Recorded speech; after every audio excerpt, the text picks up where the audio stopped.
Hello and welcome. I hope you're doing well today. In this video, I'm going to show you how to connect and use your mouse or trackpad with your iPad.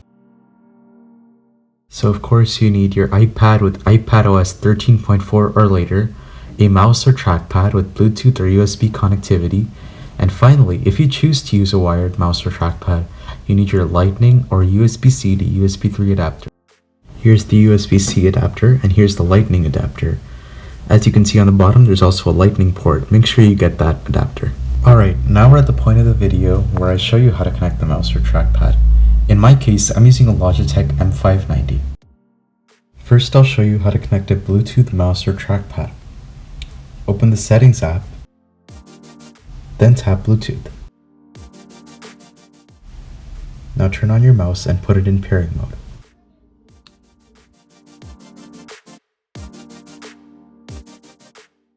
Now you can turn on Bluetooth on the iPad. Then tap on the name of your mouse or trackpad. Tap pair. And there you go. You got your mouse connected to your iPad.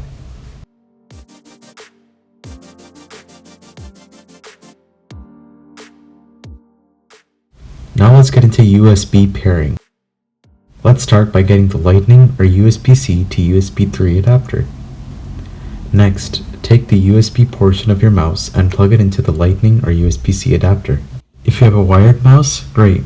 This should come up, trackpad and mouse. If not, if it's wireless, you're still going to see the option, but your mouse won't work. You must turn it on first. And if you haven't already, make sure you put it into pairing mode and pair it with the adapter. And you're good to go.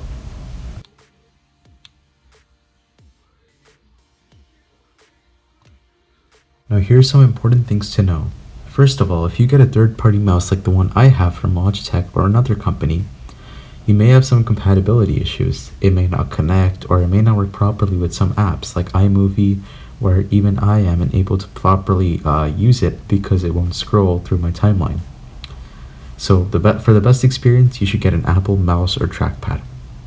The second thing is, if your text selection doesn't work, try turning off Perform Touch Gestures. It worked for me. The third thing you should know is that if you connect your mouse, but you don't connect your keyboard, you may have the same issue as me, where your software keyboard on the screen won't show up. Instead, don't think that your mouse is a keyboard, as you can see here.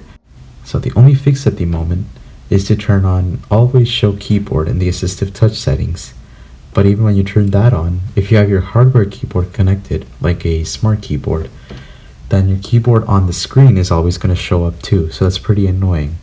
So when you're typing something, what I tend to do is, if you just have the keyboard connected, you'll see a little keyboard icon on the bottom right of the screen. All you have to do is just tap on it, and then you can bring up the on-screen keyboard. I hope that Apple fixes this soon. If you're having the same issue or experience another glitch or bug, you can go to apple.com/feedback and send them some feedback about the issue. Trust me, I've experienced a glitch before, and I used that same feedback website for Apple, and after a few weeks, they ended up calling me to rectify the issue. As I mentioned before, there are some issues with third-party mice, but one of the benefits is that you can use the extra buttons if you have them on your mouse. So go to Settings, Accessibility, Touch, then Assistive Touch. Now if you turn on Assistive Touch and scroll down to Devices, choose your mouse, and then click on Customize Additional Buttons. So you can click on any additional buttons that you may have on your mouse. Many mice also have middle mouse buttons, so you can use that button to do your custom command, like going to the home screen or opening Control Center, etc. Now let's customize the settings and preferences. So let's go to the Settings app, General, and Trackpad and Mouse. You can change the tracking speed, natural scrolling, which is basically which way you want the scrolling to work, and your secondary click, which is like right click or left click. You can choose the one that you like. Most people use right click, but you can also choose left.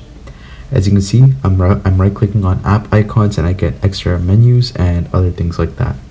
This will also work on the traditional way like Macs and PCs, so you can right click on text and get copy and paste and more options like that. Now let's head over to Settings, Accessibility, Pointer Control, and here you can see that you can increase the contrast of the pointer, and you can also change the color, the size, you can automatically hide the pointer, and there's also pointer animations, which I'll get into now. So this is the traditional way that it's going to be on iPadOS with pointer animations. When you move your cursor towards a button or an app or another major part of the UI, it's basically going to morph into it, which is pretty cool, but I prefer it to be turned off and be used more like a traditional Mac or PC. But you can change this to your liking. I personally have it off, but I can see that some people would probably want it to be on too. And finally, at the bottom of the list is scrolling speed, so you can adjust the speed of your scrolling. Now let's go back into the accessibility settings and click on touch and then assistive touch. So as you can see, I'm going to turn it on now, and we're going to go down to devices. I'm going to click on the mouse's name, and as you can see, this is what I mentioned before about customizing the buttons. So if you have extra buttons on your mouse or even middle click, you can configure that here. If you don't want to have those configurations anymore, or you want to start over, just swipe to the right on those button mappings and click delete. In iPadOS 15, you're going to be able to select multiple files in the Files app with a mouse or trackpad, similar to how you do on a Mac or PC. So you can select multiple files, which is going to be a great help in multitasking and selecting multiple files, of course. Hopefully we get more upgrades soon, but until then, we're just going to have to wait. And that's everything you need to know about connecting a mouse or trackpad to your iPad. Thanks for watching and stay safe.